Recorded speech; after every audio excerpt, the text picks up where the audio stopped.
How much revenue are you generating from that vending machine? About $50,000 a year. What? Oh my Whoa, goodness. that was a lot more than I thought you were going to say. Goodness gracious. Access-based powerlifting gyms are probably one of the hardest businesses to work. I might have called it the worst model in fitness.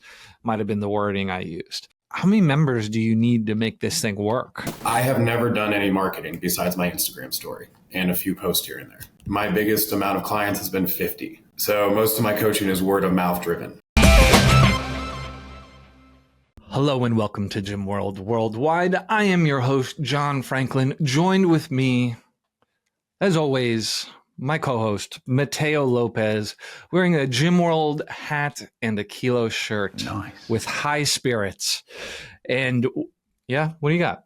Branding is important. I think we're going to talk a lot about branding this episode. And so I just thought let's rep the brands that are important to me today. We are. And branding is important. That's how this person got on our radar. So we have a team of people just scouting gym websites all over the planet, looking for little interesting nuggets that we can pick up and little breadcrumbs of guests who would do well on the Gym World Worldwide podcast. And when our current guest's website was found, I was immediately told, you got to take a look at this. This does not look like your bread and butter gym website, your bread and butter branding. And so we reached out, had a conversation, and we were excited. So without further ado, I'm going to introduce Michael Scullin of Palmetto Pump House. Welcome to the show. Hello. Yeah, glad to be here. It's exciting. So first interview I've taken about the gym and everything like that. So, happy to be here. Well, Glad we could pop your that cherry. Intro, I have to pull up the site just so people can get a taste, It's just the first thing you see is just pump with the pumpiest. Join right meow. All right. And tell the listeners, for those that can't see, you may want to go on YouTube, take a look at this, or just go to homeofthepump.com to take a look at what you got here. Tell us a little bit about your gym. Yeah, so kind of our gym is a gym for everyone almost. I'm a power lifter for the last 6 years and a coach currently in both hypertrophy, strength training, conditioning. So I was really wanting to just kind of start a gym that was for everyone, that catered to the gen pop as well as, the specialized sports. So I wanted to really hit Olympic. I really wanted to hit a little bit of CrossFit if I could. I wanted to hit strongman. I wanted to hit powerlifting, especially because, my personal interest. So it just became kind of a gym for everyone. That's, we're a 10,600 square foot gym. With over 45 pieces of bodybuilding equipment, 6-7 combo racks, 4 platforms. Yeah, we kind of got just about anything you need. And can you walk through the layout? Because looking at the pictures, that does seem like there's kind of like the big floor more with all the stuff and the equipment and like the bodybuilding global gym kind of section. Then you have like a cardio room, but it does have all the functional cardio stuff. It's air bikes and the ergs. And then you also have like a separate kind of CrossFit-y looking room. So maybe walk us through the layout. Yeah, so the first kind of room, you walk in there and to the left immediately, you're going to see all of our bodybuilding stuff. And it's going from legs to back to chest and shoulders to arms. And then you go all the way to our dumbbell rack, where I think we're the only gym in South Carolina with 200-pound dumbbells. And then we kind of round out in the middle of it. We have a giant 70-foot turf strip for just about anything you need to do. That's very popular for a lot of strongman activities. We got the big mural at the back, the big photo piece. A lot of people love to take a photo in front of. And then on the right, we got all of our powerlifting stuff, our squat racks, our platforms, all the nice bars you could ever want. A monolift as well as another one coming soon. And then, we got a little bit back there in the corner, we got some more specialty equipment for just powerlifting and in general stuff. And then we can go into the cardio room where we got our posing room. And then we also got about 15, 20 cardio pieces in that cardio room too. And in addition to that, we also have our own vending machine. We run and operate out of that. Let's see, where did... Oh, a vending machine, huh? I went the wrong direction. What do you stack in there? What's in there? So we got a lot of protein shakes, a lot of energy drinks. The people who used to own it actually are clients of mine for powerlifting. So they said they were looking to get out of the business. They gave it to us as of like 6 months ago, and we dropped the prices in it, started running more products in it. It's been going really, really well. How much revenue are you generating from that vending machine? About $50,000 a year. Oh my! Whoa, goodness. That was a lot more than I thought you were going to say. Goodness gracious. I thought it was just going to After be this like episode, everyone's getting a vending machine after this episode. Yes, Literally exactly. every single gym owner is going to be getting one. The biggest thing is like going through the distributor accounts and stuff to get like the credence and the backing from them, and then you can get some really good prices on everything. Like Coke is the most expensive one because you get all the Core Power Fairlife through them, and that ends up being probably the most expensive product you buy. I just wish it was like, I was imagining when you said like do it yourself, it would just be like little baggies of NO Explode on fishing hooks, and it just kind of like you'd pay like $1 for those, and it would drop A pack it off. of Marlboro Reds for the weightlifters. Snort it right and then, off. Yeah. I think the Zans wouldn't be bad. Like, catch a buzz Individual like that. Zyn pouches, just one at a time. It's like where you can go into a gas station, buy a cup of ice. It's good that you got the monolift. So Teo, you can squat there. That's good for you. You got the nice calibrated plates. How long does it take for those listening? Every single pink and blue are the colors, right? And so purple. a lot of the colors, a lot of the equipment is painted pink, blue, and purple. How long does it take to paint a monolift? These colors. Or do you get those custom? So Yeah. one company we worked with was State of the Art. They'll do just about anything in the colors you want, and that's kind of how we picked a lot of these equipment. Is we wanted basically all the specialized stuff. We wanted all the specific colors. Like one of our cable towers we actually used to have a 6-way cable tower with the whole pull-up bar built in. That was made by State of the Art as well, but we took the pull-up bar and moved it closer just for better space. And then another company, if you go through our Instagram on one of the more recent posts, was from Texas Strength Systems. Is it these guys? Is this the right? So this is one guy working all by himself. Oh, wow. So he's just out making orders to spec and scratch? Yeah, basically. And so he sends it off to a powder coater after he does all the fabrication, and then he usually gets it back within a week or so and then ships it on its way. Wow. And this doesn't seem I would have expected it to be a lot more expensive than some of these prices I'm seeing here. It was very fair, honestly. And then we did get some new combo racks from Texas Strength Systems because they're starting to do custom powder coating on everything now too. Okay, so it's not like you in the back of the gym. You're ordering them like this. So if you scroll up that little purple post where your mouse is on, scroll up. Yeah. That's that second one in the middle down. Yep. Yeah. Oh, wow. Where you see the little purple squat rack? Yeah. That's our new Texas Strength Systems racks too. Oh, wow. So it's like a nice glossy purple too. So how do you get this thing started? Like with such an equipment heavy business, I imagine you need a little more startup capital than your average like CrossFit gym or small group personal training studio. So how do you fund it, and what's like the ownership structure? Just those plates. Those plates are so expensive. I know. And you need a lot of them because everyone lifts a lot in the gym too. So one thing too is I actually had around $35,000 of powerlifting equipment under me before I started a gym. So that helped a little bit with just your own personal collection. Just in the backyard. Well, I'll get back to it, but segue, I started coaching in grad school for a side job, and now all of a sudden it's probably going to be my full-time career here in 2 months. And so I was like, I'll just buy, powerlifting stuff with my coaching money. And then all of a sudden I was like, okay, now this collection's getting really, really big. And But so there's two owners to it. It's me at 75%, and then the other owner is Theodore Tatt at 25%. He actually he lives in upstate South Carolina, and he's moving down here. That's been in the works for about a year, but now it's like officially he's coming down. So I'll actually be able to like train with him again and stuff. He's a power lifter as well. So the funding for it was he was able to kind of get he was able to pull out more through his bank for his house and everything. And then he was able to sell his house as of this year. So that cleared out for him already. And then mine was kind of a bit of a personal family agreement. That was really where I kind of got a majority of the capital. But yeah, a lot of my stuff, the equipment and everything, we had 2 or 3 big equipment purchases. Like Soda was over a $50,000 order. Carolina Fitness equipment with most of our machines ended up being like a $20,000, $30,000 order with several pieces we've gotten from them. As a guy who's been around gyms for the last 6-7 years and then actually, wanting to, open one himself, I was always curious, how much are these, stainless steel dumbbells that Intech makes and stuff like that? And, they're about $77,000. Yeah. So we ended up going with raw steel, but we Pantinaed them anyway because the raw steel comes in at like $27,000 for an entire set up to 200. You just add a little more work to get to the same place. Exactly. Yeah.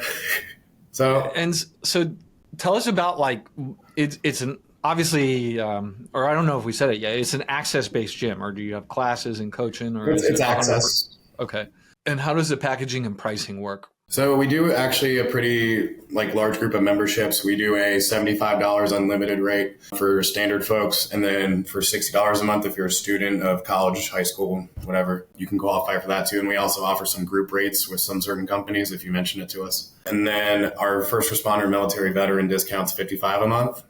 And then so our final last membership is a part-time membership for 3 visits a week. And so we can actually pull a fob report, see who's coming more than 3-4 days a week or something like that, and kind of say, hey, you should upgrade to the full time. And so everyone gets a key fob? Yeah, so everyone gets a key fob, and that comes that's the only other startup fee that you pay when you pay your membership. So it ends up being about $25 that you pay with the membership. And are the doors ever locked? Can they come in at night or late night or? They can come in at night. The doors are permanently locked, but the fobs allow everyone to come on in and stuff like that. We actually started doing ClassPass recently, so that's been a bit of a new thing for us too, and we're actually almost in the process of turning a ClassPass member into a full-time member. Oh, there you go. All right. How does that work with ClassPass? Because there's no classes. Well, so yeah, they pay for open gym access, and because it's a big thing in Charleston. I did not really know that, but there's a lot of the smaller brand commercial gyms were using it. They kicked off of it recently, and so now we're getting a lot of traffic on it.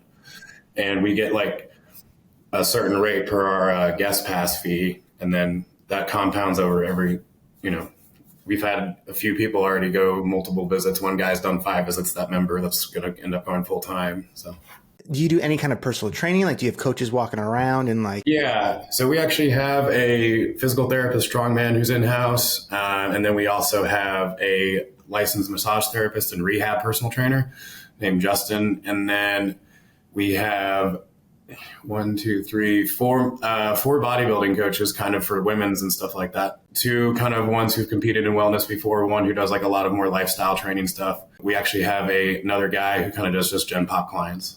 And do they just rent the space from you, or do they work for you part-time? How does that work? Yeah, so we charge $55 per head per month. It's a pretty fair rate for most trainers. And that's kind of our only rental agreement with them at the moment until they get up to more clients and they pay a little less per head. People contract them out and stuff, but we don't directly hire them. We use a couple of them for front desk here and there. And so, you say you're hitting Gen Pop, but I'm looking on social and everybody looks absolutely huge. I don't know if I would be allowed in the gym just based off of the size of my biceps. So I don't see how a 45-year-old mom who's unfamiliar with the gym sees this and, comes in and wants to start using the monolift. So that's actually kind of the coolest thing is that the amount of people we've had come up to us and say, everyone in here is huge, but they're the nicest people you've ever met. And it's the best community you've ever been in. It's hearing that every single day is the ultimate compliment. So it's just huge moms. It's just the most jacked. Yeah, all the moms are jacked in there, Okay. Well, I guess how does that happen then?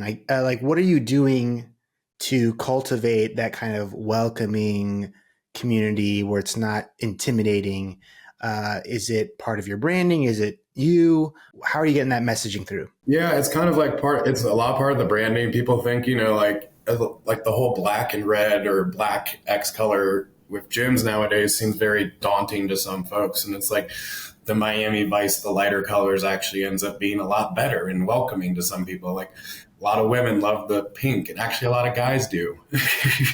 So, I want to order some shirts right now. So yeah, I get it. And so it ends up the manager at the front desk, Avery Jackson, he's very welcoming to everyone, always accommodating to things. And he's always got a smile on his face, probably the nicest person I've ever met. Honestly, just everyone that we've tried to keep in the gym and as members, as employees or staff, have a better aura about them than just about everyone I've ever met. I try to pass on, being a good person to everyone I know. That's kind of just replicated into the gym more and more. Like I have my own clients show people how to lift all the time and things like that because of what they know. And so, I've written an article before for the newsletter where I said access-based powerlifting gyms are probably one of the hardest businesses to work. I might have called it the worst model in fitness, might have been the wording I used. We talked about some of those reasons. You need a lot of space. You need a lot of expensive equipment. If you're doing a competitive edge, people are in the gym a lot using that equipment and using it hard. How many members do you need to make this thing work? So right now, actually, our 550, 560 members we stay at per month pays for all of our expenses.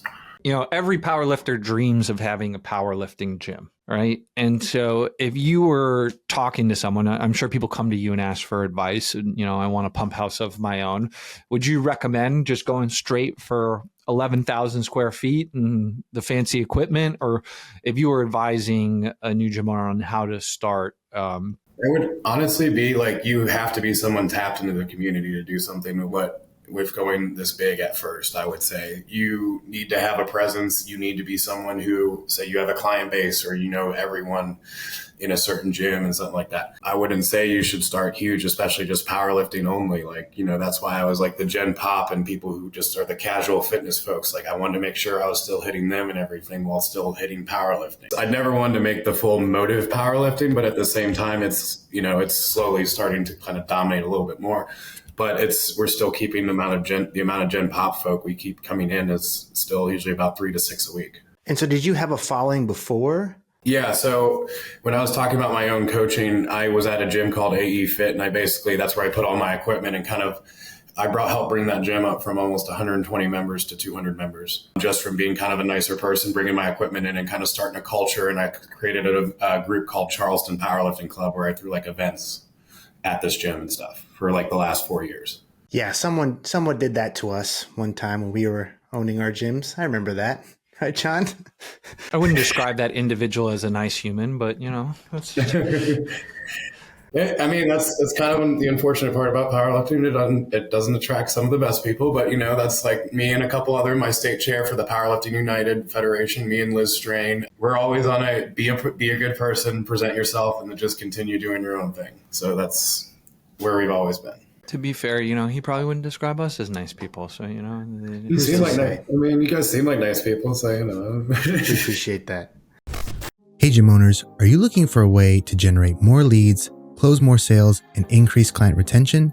Introducing Kilo. We are a software company that gives gym owners the tools they need to increase revenue and run a successful gym. With Kilo, you get a beautifully designed website to capture more leads, an integrated marketing automation platform to increase sales, and our gym management software so you can add new client memberships, process payments, and organize your class schedule. If you're ready to upgrade your gym management software, book a call at usekilo.com. So you have like over 500 members.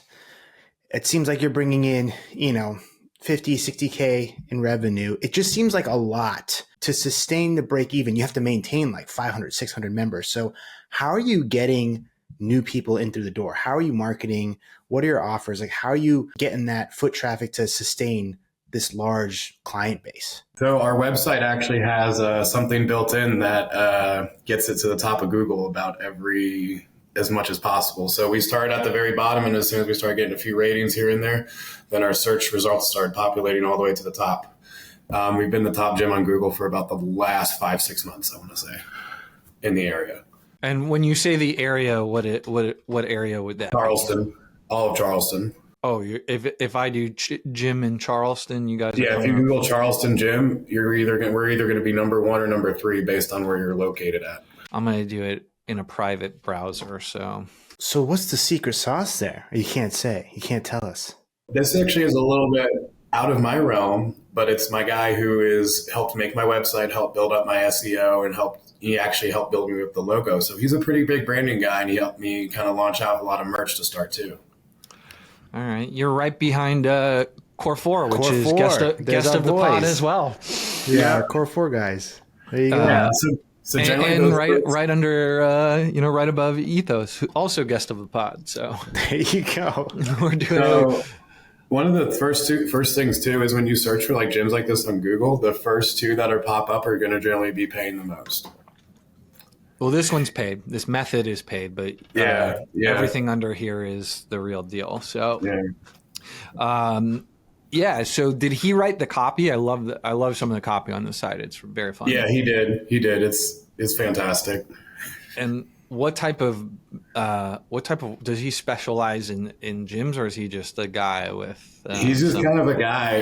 So He's I a actually guy. met him at my first job in construction, and he's a project manager. So him and I just kind of vibed and clicked off that. And I told him, "Hey, I got this project coming up," and he was like, "Well, I do all this marketing and everything on my side businesses." Like, Oh, so he was able to help come up with all of this. This bucket hat. I need it. All right. Well, we'll have to get his info after the show and make some kilo merch because this is sweet.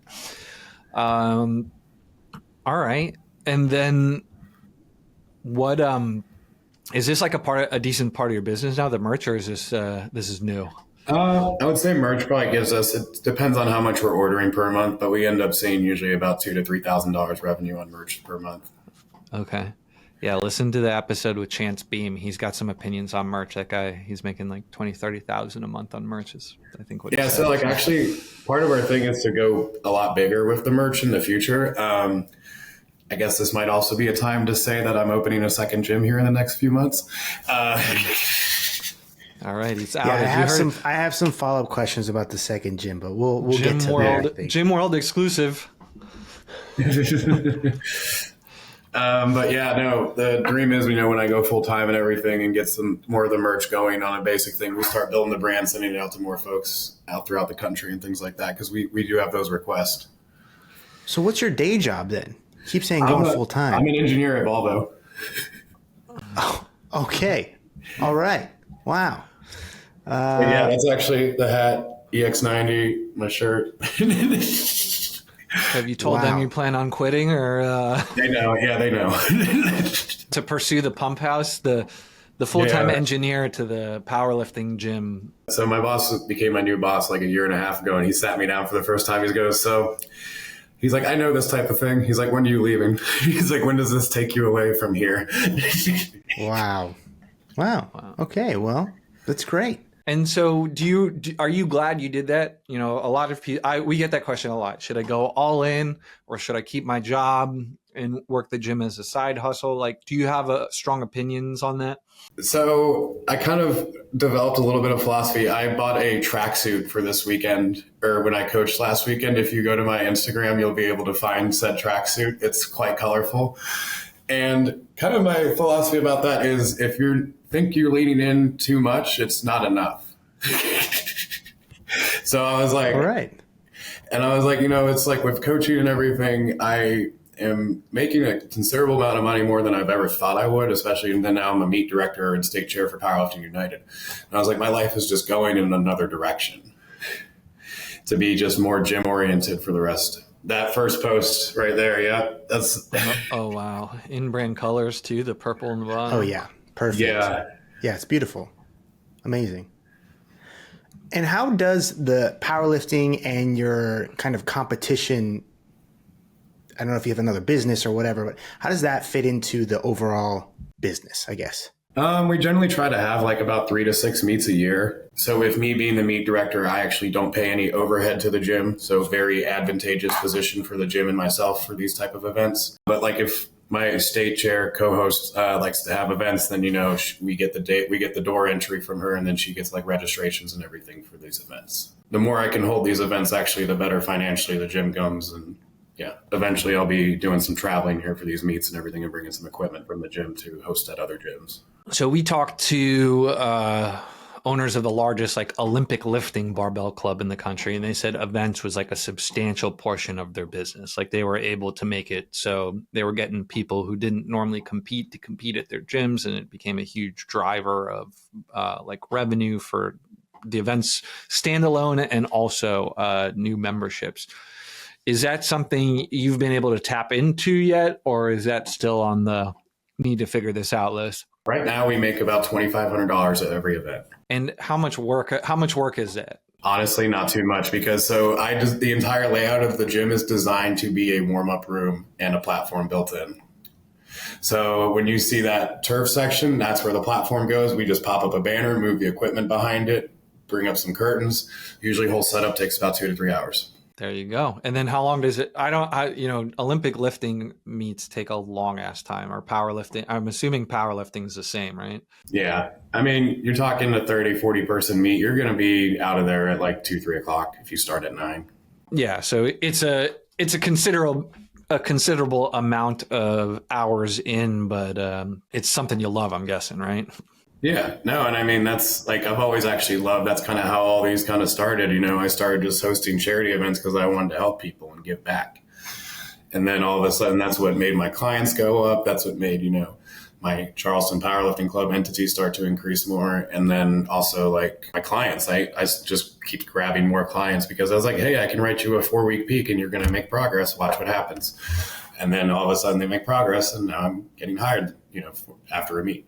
Sorry, jumping around a little bit, but when you created the brand, did you know you wanted it to be this loud, loud colors, loud logo, loud design, loud equipment? Like, did you have a vision in place, or was this kind of the way the tide took you? That was basically my vision, I would say. I was always kind of huge on I want to start a Miami Vice style gym because I think all the other colors of other gyms are kind of a little boring. I was also, because I played football for Georgia, I was also black and red is, one of my favorite colors and stuff. But at the same time, I didn't want to make my gym black and red.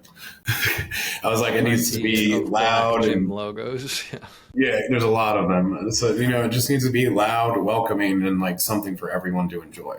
So how do you make it, you talked about like being a nice human being, but aside from being a nice human being, like what can you do to build culture in a sport that's like very intimidating to the average person? Honestly, the biggest thing is just always asking if anyone needs help or anything like that. I get told I have not a smile on my face at all times. So whenever I approach people and talk to them, they're always like, oh, you always seem so intimidating. I'm like, no, I'm always here to help you. Like, so generally, and then there's like some of my clients who end up with the same thing is that's how they kind of end up bought in is that someone asks them for help. And eventually they're like, oh yeah, my coach Michael is the one who teaches me all these things. He actually is the owner of the gym if you want to meet him and stuff like that. So one thing too is like with my coaching, I have never done any marketing besides my Instagram story and a few posts here and there. My biggest amount of clients has been 50. So most of my coaching is word of mouth driven. So yeah, I guess like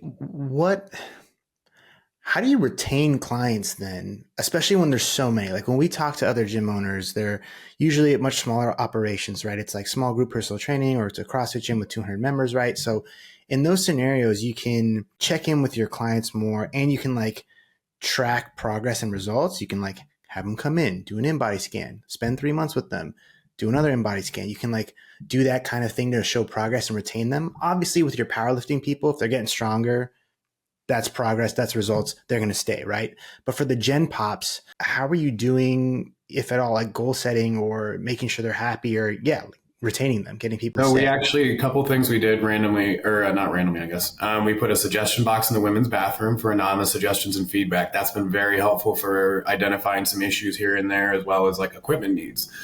If we get something that's highly voted on, we end up bringing it in. We're also launching some stuff where we're doing like a running club and an Olympic weightlifting club, and then also like more of a powerlifting kind of like Discord system now to kind of get everyone more aligned on like the sports teams and stuff, or like I guess sports specific disciplines. I would say the average Gen Pop person though keeps coming in because they enjoy all of our equipment, and we just constantly hear that our gym is the sickest gym in the state. So we're actually planning on maybe doing some more like diet stuff too, where we get like an in-body scanner and we do like a 6 to 8 week diet nutrition plan. I've heard that's a pretty popular thing to do, especially with me being more full-time and free to do stuff like that. I wouldn't mind it. Yeah. And then honestly, the people really love our general events. Like we had a 1-year party. We sponsor the local minor league hockey team and we do giveaways a good bit with tickets. We typically try to do like a baseball outing once or twice a year too with the minor league baseball team there. Doing this show, it feels like there's like 2 camps. Camp 1 is I just hammer ads and 6-week challenges as hard as I can. I just hammer.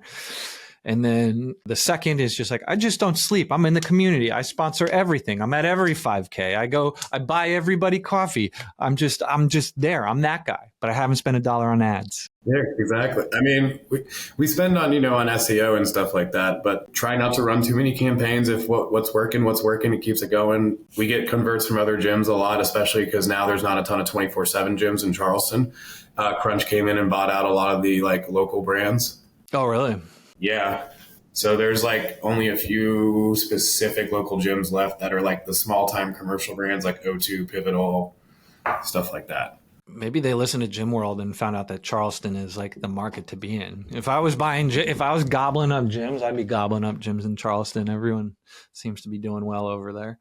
So it sounds like, I guess, just to sum up, it sounds like when you have such a large client base, you're kind of nurturing these separate sub communities inside of it. So you have powerlifters, the weightlifters, the bodybuilders. You're kind of creating those little subgroups, and then additionally, you're having these large events, and you're getting everyone bought in, getting involved, and then just being the sickest is the other takeaway. You have to foster micro communities, be in the community, and then just be the sickest is what it sounds like. That's kind of honestly what we wanted to do is I wanted to open better. I wanted to open bigger. I wanted to be more innovative, and I wanted to be cheaper. That was 4 main tenets of how I wanted to start my gyms. If someone's doing this, there was a gap in the area, and I wanted to take advantage of it. I'm looking at your hot dog eating video here. Just a member celebration. You gotta eat. It's just creative. It just looks like fun. It just seems like there's fun going down. This was for 500 members. It was 500 centimeters of hot dogs. Yeah, he did not make 500 centimeters of hot dogs. He got close. He had 22 or 23 hot dogs. This is America. I don't even know. I can't tell what 500 centimeters of hot dogs is. It's probably a lot of them now. All right. So, it sounds like you're doing a good job building the community. You got 500-600 members, which is incredibly hard to do and keep. It sounds like you're paying the bills, making a little bit of money, about to go all in. Why now do you feel like is the time to open a second gym?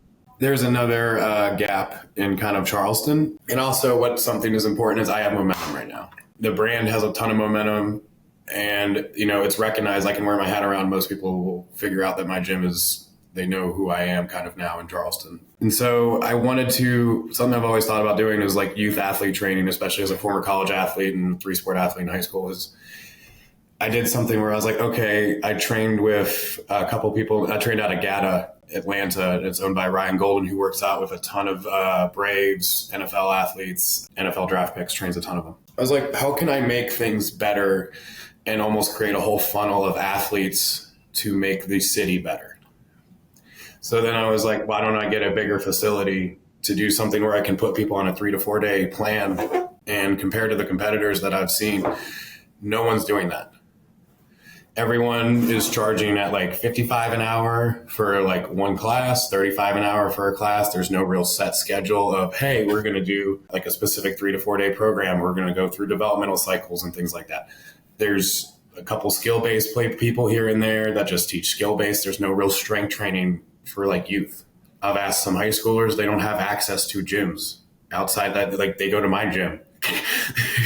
They don't have it in high school. They're not allowed to lift during the day. They don't have classes for it. So there's just something where you could bring up and create a whole athlete funnel to make something completely better than anyone has ever seen before. And that's exactly kind of what the same thing with Palmetto Pump House was. So this is going to be a completely different concept, different branding, different everything? It's actually going to be called Palmetto Performance House and still rip off on the brand, but the logo is going to be a little different. So why not just bolt this on to the existing? We have got too many members to make this work there. The scale of what I want to do, because I also coach Special Olympians 2 days a week, and even working with 3-4 athletes in our little CrossFit room, I was this is pretty cramped. I'm I'm not going to be able to do 5 to 8 person classes in here and stuff. I'm I need a whole facility to do something like this. And I asked a couple of high schoolers that were in my gym, and I was would you guys have friends that are interested in, doing a 3 to 4 weekday thing, and you guys pay about $20, $22 a class? And he's yeah, I got 20, 30 friends interested in stuff like this. So I was like, okay, so, as a results-based business, like, for my coaching as is, that's kind of the name of the game, especially with youth athlete training. You can certainly charge a lot more too parents will pay a lot for that kind of Exactly. thing. The parents see their kids' results. They'll tell the other parents bring their kids in. It's the whole competitive nature. Parents don't want to parents don't want to pay for college. They want their kids to get scholarships if they're athletes. Especially if you are tied into the community too, That was one of those things we've heard over and over and over again. Like, it's a very hard concept to do unless you got a bunch of people in the bag already. So, like, one thing too is there is a former baseball player from UGA who's a pitching coach here already. I ran into him. He happened to do a class pass, and I was like, "Hey, what are you doing in a few months?" And he was like, "You talk about a coaching opportunity?" And I was like, "I am." So, and then I also got like a hitting coach. I got like 5 to 8 other clients that are interested in, like, they have been trainers before or coaches in previous sports, and they want to get on with this as well. As you're going to now have to expand the team, how are you thinking about making sure your vision and your values of being that friendly, approachable strength guy, like, how are you going to make sure that permeates through as you expand the team and expand the locations? So it's actually been something cool. There's not necessarily a phenomenon, but I would say the moment someone is actually coming up to me and saying, I want to work with you and I want to work for you, and I have these ideas and stuff like that, the amount of people that come up to us that have the buy-in of our brand and what we want to do is massive. I have never seen something like this with, like, people who are, like, willing to go to war, as I figuratively would say, for someone. And that's part of, like, probably not happening at Volvo in the shop. I'm guessing. Yeah. Yeah. People feel strongly about Volvo, Oh no, I love. It was my first car. I'm not hating. I'm just, I'm saying you've never experienced it. I can't imagine. And the buy-in, like, so the whole buy-in thing kind of started when I was at the previous gym and I built up my client base in the Charleston Powerlifting Club, and then all of a sudden it just ramped. As soon as the gym started opening, members started piling, the success of my clients started coming up more and more. For example, I coached one of the best 67.5 kilo guys to ever exist. And so people see his success. People see one of my 275 success who just this weekend totaled almost 2,000. And so I guess, like, I've had a few clients, they're like, they love my coaching. They're like, hey, how do I work for you? How do I keep your vision what you want? And I was like, those are the type of people I end up always hiring. Because I already got, like, someone who's going to be technically, a manager for the new business. He's a client. He came up to me and he's like, hey, I'm really passionate about this. He's like, I have this entire list of ideas that I think would work for this type of thing. And it's honestly super refreshing and awesome to deal with. I think we also probably glossed over that part for people listening who are going to maybe think, oh, I can open up a fratty looking strength global gym. Like, you have also credentials and have coached some pretty remarkable athletes in the sport of powerlifting. So you've got also the knowledge. You are a specialist. And I think that probably also helps when you're trying to sell people on working out at your gym to get stronger. Definitely it does. Like, knowing how to fix someone's issues is one of the biggest things of how to, like, people care a lot about feeling healthy, feeling good, and feeling strong. So being able to give that to someone is a fantastic gift.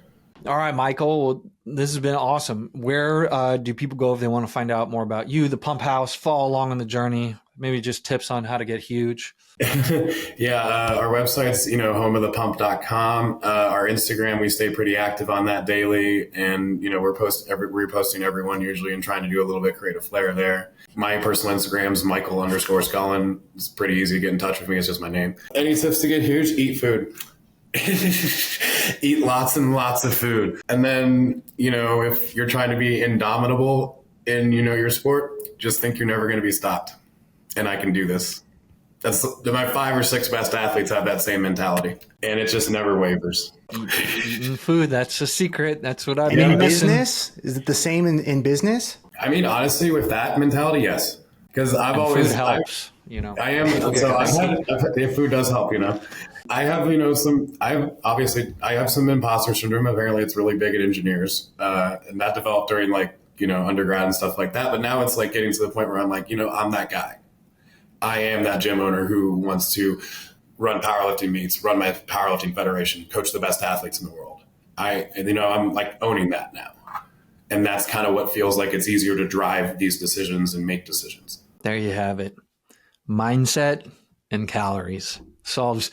If I think of all our marital disputes, Teo, they usually come from either bathrooms or calories, either of those two things, and one fuels the other. So I think there's some sage wisdom in that.